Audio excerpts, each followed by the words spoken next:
A day in the life of an architect, where vision meets reality. An architect's day is more than sketching blueprints or approving designs. It's an intricate dance between creativity and functionality, where visions are brought to life not just on paper, but in steel, glass, and concrete. Architecture is both an art and a science, merging imaginative ideas with the rigid structures that shape our world. But what is it like to live a day as an architect? Today, we'll follow Emma, a seasoned architect with years of experience designing everything from small residential homes to towering office complexes. Her day will reveal not just the work, but the heart and mind behind the discipline. Before you continue, hit the like or subscribe button. Early morning, creativity meets structure. It's 6:30 a.m. when Emma sits down at her kitchen table with her first cup of coffee. The morning is calm, but her mind is already buzzing with thoughts of her projects.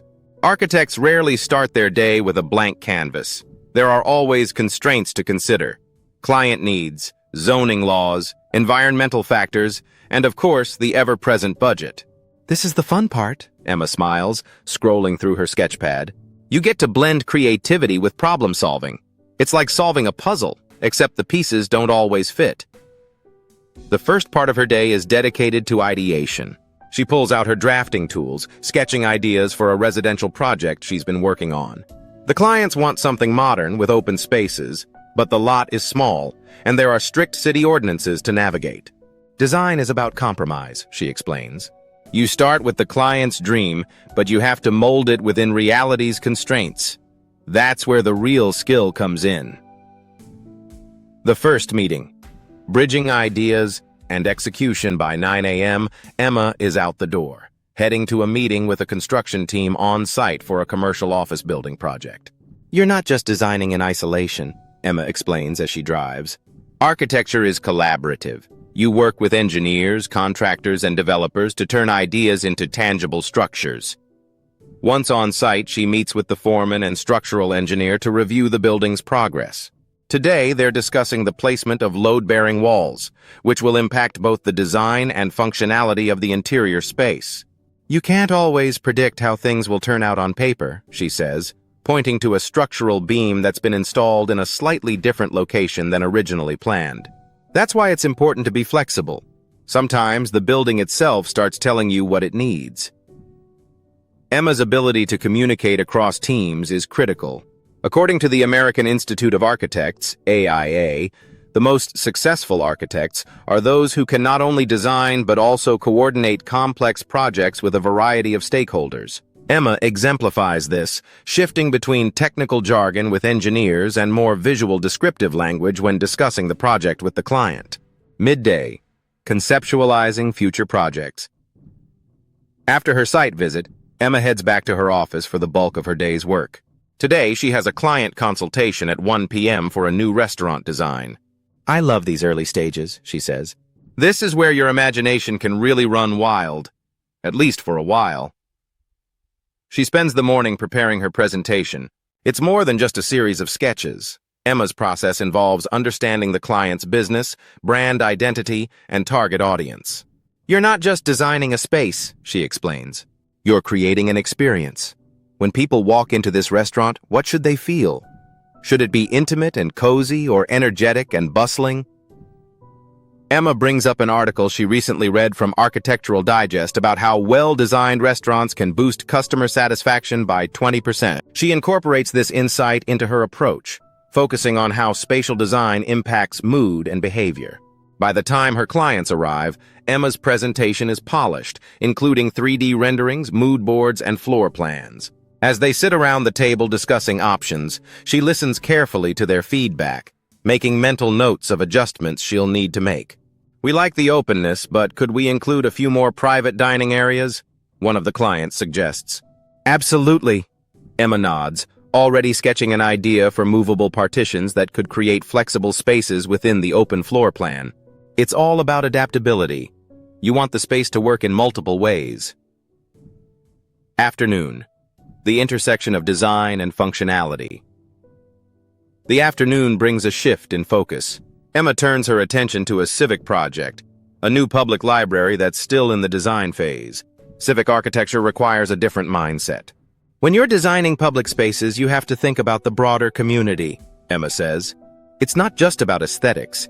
It's about accessibility, sustainability, and how the space will serve people for decades to come. Emma begins working on the library's layout, incorporating environmentally friendly elements like solar panels and green roofs. According to a study from Harvard University, sustainable buildings reduce energy consumption by 25% and water use by 11%, making them not only eco-friendly but cost-efficient in the long run. It's exciting to see how sustainability is becoming a priority in architecture, Emma says. We're not just building for today. We're building for the future, and that means thinking about how our designs impact the environment.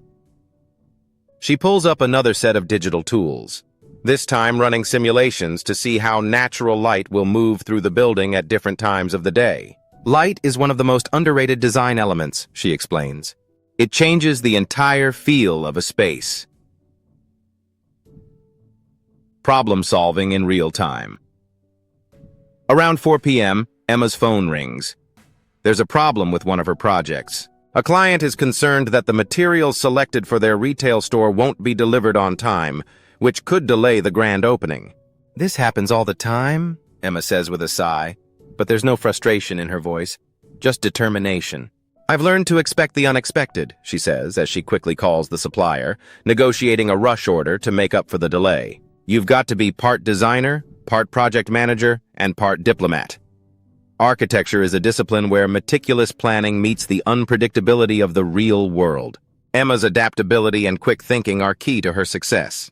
According to the National Council of Architectural Registration Boards, NCARB, nearly 40% of architectural projects experience some form of delay or budget overrun. It's the architect's job to steer the ship through these challenges. Evening.